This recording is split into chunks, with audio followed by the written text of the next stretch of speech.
Morning Business, le grand entretien. 2700 magasins dans 35 pays, 46 000 collaborateurs. Il est loin le temps du premier magasin libre-service de Limoges, de Sephora. Sephora a changé depuis, mais pas tant que ça. Bonjour Sylvie Moreau, vous êtes la présidente Europe de Sephora. Ça a changé parce que bien sûr maintenant ça appartient à LVMH. On n'est plus sur la petite boutique du coin de la rue. Mais c'est toujours noir et blanc et c'est toujours le même principe. Exactement, bonjour. Sephora, moi j'adore ce champion français créé à Limoges qui est devenu l'enseigne numéro 1 de beauté, de prestige dans le monde, présent dans tous les continents, et qui est resté fidèle à son ADN, à savoir le conseil, le libre-service et le temple de la beauté avec une profusion de marques. En Europe, on a plus de 200 marques qui sont proposées aux clientes. Et effectivement, toujours noir et blanc. Il ne faut pas toucher à ça. Au noir et blanc, ça fait partie de l'image de Sephora. Exactement. Et nos clientes y sont très attachées. Nous sommes tous très attachés. Deuxième plus grand magasin Sephora donc, que vous rouvrez derrière celui de Dubaï, devant celui de New York. Repensé pour améliorer l'expérience client, parce qu'aujourd'hui, c'est aussi tout ça l'enjeu. C'est-à-dire, on peut très bien acheter sur Internet. Quand on se rend en magasin, on veut plus que... des rayons remplis de milliers de produits. Il nous faut de l'expérience, du conseil, du contact. Qu'est-ce que vous allez proposer dans ce nouveau magasin ? Écoutez, on est ravis effectivement d'avoir rouvert la boutique des Champs-Élysées, flagship emblématique et historique de Sephora, qui n'avait jamais été fermée. C'est la première grosse rénovation. Ouais. Et vous avez raison, Erwan, on a souhaité repenser le magasin pour fluidifier le parcours client, mais surtout faire plaisir à nos clients avec 3 pôles. Des marques, les marques. C'est vraiment l'assortiment et le choix qui fait notre différence, avec des marques qui sont spécifiques pour ce magasin, du service et des nouveaux services qui sont proposés, et puis toujours nos équipes formées le mieux possible pour répondre aux besoins de nos clients. Alors on va parler des équipes, parce que c'est sûr que dans les magasins Sephora, ça grouille de vendeurs et de vendeuses. Vous parlez de marques spécifiques, c'est des marques d'LVMH, c'est des marques extérieures ? Alors, la force de Sephora, c'est ce qu'on appelle la curation. C'est de proposer dans nos magasins, en fait, 3 types de marques. Des marques qui sont les marques sélectives de luxe classiques, que tout le monde connaît, iconiques. Des marques qui sont spécifiques à Sephora, que nous allons dénicher partout dans le monde. Et puis, notre marque propre. Et donc, dans les marques spécifiques à Sephora, nous venons de lancer en France, en fait... des marques comme Gloricipi sur le soin du visage, qui est présente dans ce nouveau magasin Sephora. Et puis, pour les Champs-Élysées, qui est vraiment le temple absolu de la beauté en Europe, nous avons des marques spécifiques à ce magasin, comme par exemple Maison Francis Kurkdjian ou Penhaligon's. On les trouvera que là-bas. On les trouvera que là-bas, ou bien Valentino Beauty ou Prada Beauty sur le maquillage. Il y a des choses innovantes aussi dans ce magasin que vous avez complètement repensé donc sur les Champs-Élysées pour améliorer le côté service. La personnalisation d'emballage cadeau, par exemple, on va pouvoir trouver ça là-bas. Le service qui propose aussi aux clients un voyage olfactif pour trouver leur senteur idéale. Enfin, on est vraiment dans quelque chose d'immersif. Absolument. On est une grosse part de notre innovation, c'est en fait comment faire un diagnostic et une personnalisation des produits qui permettent de répondre aux besoins du client. Et par exemple, une innovation qui est exclusivement sur les Champs-Élysées, c'est notre Fragrance Discovery. L'idée, c'est en fait de se mettre dans un voyage olfactif qui permet de découvrir les différentes familles olfactives. Et en fonction des préférences du client, l'algorithme va donner une liste de fragrances qui peuvent correspondre à ce besoin du client. Donc il y a de la tech aussi derrière tout ça. Exactement, il y a de la tech, on voit les images de ce voyage olfactif du parfum. Mais l'objectif, c'est de dire, je vais chez Sephora passer l'après-midi comme j'irais au musée, ou c'est ça en fait, c'est de capter le client le plus longtemps possible, parce que là, alors écoutez, oui. moi j'aime votre analogie, parce que moi je considère, quand je vois les chiffres de fréquentation qu'on a notamment cette semaine, où on a eu sur les premiers jours entre 12 et 13 000 clients dans la journée, sachez que la Tour Eiffel est visitée en moyenne par 20 000 clients par jour, le musée d'Orsay par 7 000.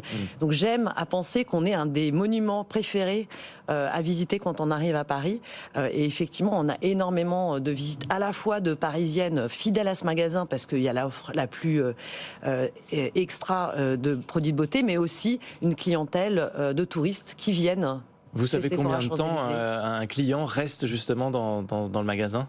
Écoutez, ça varie beaucoup. Il y en a qui viennent, qui ne font que passer, mais il y a des clientes qui passent 2-3 heures dans le magasin. Parce que l'objectif avec cette rénovation, c'est d'augmenter les ventes aussi derrière de 20%. C'est un gros défi. C'est un gros défi, mais j'ai pas de doute qu'il sera atteint. Il sera atteint. En tout cas, sur les premiers jours, on a largement dépassé cet objectif. Donc ce magasin, après 6 mois de travaux, pour ceux qui n'y sont pas allés ces derniers jours, il ressemble à quoi exactement? Alors, on a voulu ce magasin, en fait, être une ode à Paris et de faire écho à son adresse emblématique des Champs-Élysées. Donc, en fait, c'est une avenue de la beauté. Dans un magasin de 1200 mètres carrés avec une avenue de la beauté qui fait 2,60 m de large. Au toit, en fait, sur le toit, une verrière, vous avez tout cassé. Comme et on a tout cassé, voilà. En fait, une verrière de 90 mètres de long qui rappelle les passages couverts parisiens et qui permet de donner une illusion d'ouverture vers le ciel. Et puis, au centre du magasin, comme dans tous les Sephora, partout dans le monde, on a le Beauty Hub, qui est un espace service qu'on a pensé comme l'arc de triomphe de la beauté. Il est sous une magnifique arche qui rappelle aussi l'architecture parisienne de la fin du 19e. Il y a les enjeux écologiques que vous avez pris en compte aussi dans l'ensemble de cette rénovation. On parlait de cette verrière. L'idée, ce que je lisais dans votre communiqué, c'est que il faut réduire aussi la consommation d'électricité quand on éclaire les magasins. Donc ça permet de faire rentrer de la lumière qu'on ne paye pas. Vous avez réfléchi à tous ces aspects pour rendre le bâtiment aussi dans l'air du temps? Absolument, on a réduit avec l'éco-conception de ce magasin notre consommation énergétique de moitié. Et ça, c'est grâce à de l'éclairage LED partout, c'est grâce à aussi la réduction d'écrans. On a moins d'écrans qui sont des gros consommateurs d'énergie. Et puis, on pense l'éco-conception jusqu'à tout notre merchandising visuel qu'on recycle partout en France. Donc, en fait, tout est trié, recyclé. Et par exemple, les emballages cadeaux Sephora que vous aurez, les petites boîtes calpinées noires et blanches, sont en fait des recyclages de merchandising visuel qui a été recyclé en boîte cadeau. Donc, on pense, circulaire autant que faire se peut. C'est une activité très consommatrice d'humains. C'est-à-dire que rien que dans votre magasin sur les Champs-Élysées, 200 personnes. On est quand même dans un moment de tension sur les recrutements, mais pour vous, c'est essentiel d'avoir une qualité de service importante chez Sephora. Ça fait partie de la réussite. C'est quoi la différence? Vous formez votre personnel en permanence? Il y a un aspect client particulier? Absolument. Donc l'ADN de Sephora, c'est son offre, c'est croire en magasin et c'est croire en l'humain dans les magasins.